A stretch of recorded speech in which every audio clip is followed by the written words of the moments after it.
back. It's the commish again. Schedule release part 2. Getting late in the season now, week 8. Have some surprise, maybe primetime games for some of you. I see the Thursday nighter being new owner Mark Luck Commander taking on Luke and Too Good for a Name. Two teams that finished dead last year with new owners though. And I think week 8 will either prove to be maybe survival or maybe one of these teams might actually be getting in the playoffs. The Sunday nighter, I'd probably see Daniel and Gino I Can versus Robert and Templars. I think Templars has established himself in this league. He's steadily improving, whereas Daniel, I know this guy is active from the qualifiers. And then the Monday nighter, I'd probably see two long-time owners, Lucas and Green Lightning, probably taking on Sean and Haha Clinton Dix there. I think these are two teams that we'll see. One of these two teams, the long-time owners, could be on the brink of survival. You never know what can happen. And I think this will be an exciting game on week 8.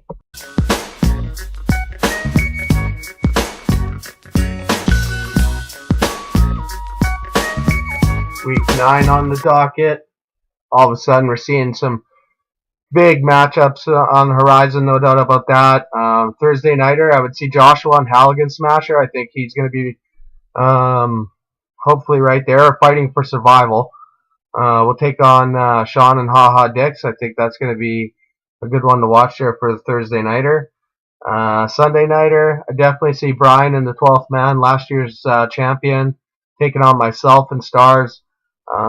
I just like the way I positioned myself in the draft this year. I think I'll have a contender, and obviously taking on last year's champion. This will be a big game, week 9. Then the Monday nighter, I see two long-term owners again.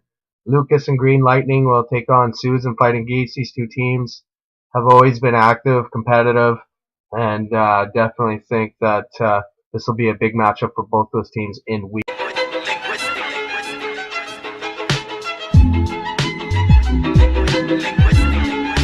10. Start getting into some big games for sure. These ones are all littered with divisional matchups for week 10. Thursday nighter, the two new owners in the West, Gwevin and Monsters of the Midway versus Joshua and Halligan Smasher. I think that's going to be a big game at this point in the year for both teams, no matter whether it's for survival or divisional or playoffs. The Sunday nighter, I see myself with Stars taking on Daniel and Gino I Can. I think Falcon Power obviously has a great core keepers. I just don't think he's active enough to repeat as Self-Division champ. That'll be up to him to decide. And then on Monday night, I see another divisional battle. Steven, US1, you got to give him credit, already confident, putting in his portion already, taking on Robert and Templars, which obviously I think that at this point in the year too, that's going to be a big divisional.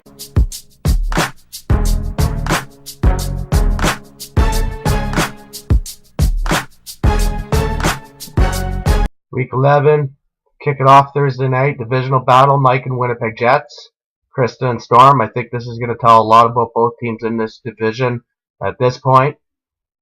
Sunday nighter, I see last year's champion, Brian in the 12th man, taking on a huge West divisional rival and Susan Fighting Geese. Both these teams have always done well, just never won the division, surprisingly, in that West division.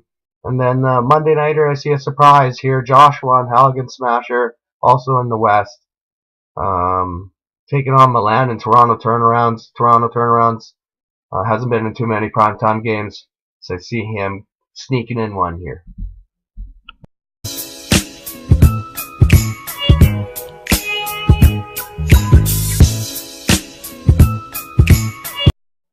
Now we're creeping in on week 12 here.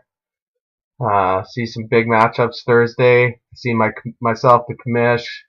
Stars taking on Susan Fighting Geese. I think that's going to be a huge game here for week 12 for both teams. Then I see some divisional battles working out. I think this one could be for the North. Lucas and Green Lightning taking on Chris and True North. That would be the Sunday nighter. And then the Monday nighter, another divisional battle at Ryan and Deuce Bombers taking on Gwevin, Monsters of the Midway. I think that's going to be a big divisional game here late in the season.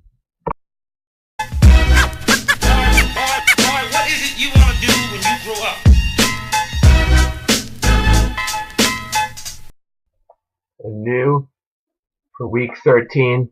Now the last week of the regular season, now that we've switched it to a 16-week championship game, which I think was the right thing for all the leagues.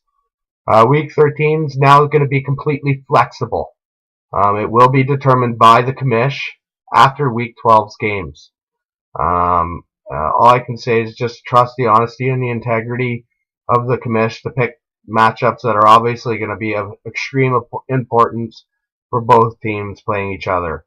I hope everybody sees how exciting this is going to be, and this is the way it is across the board for Tier 2 and Tier 3.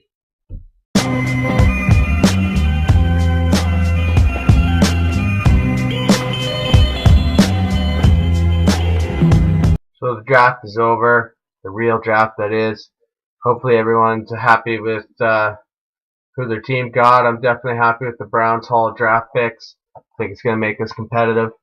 Anyways, looking at the primetime games, just want to see who feels shunned or who's being maybe hyped up a bit too much. 12th man, obviously last year's champion, and the most primetime games of 7. I think that's pretty reasonable considering he finished second in the first year.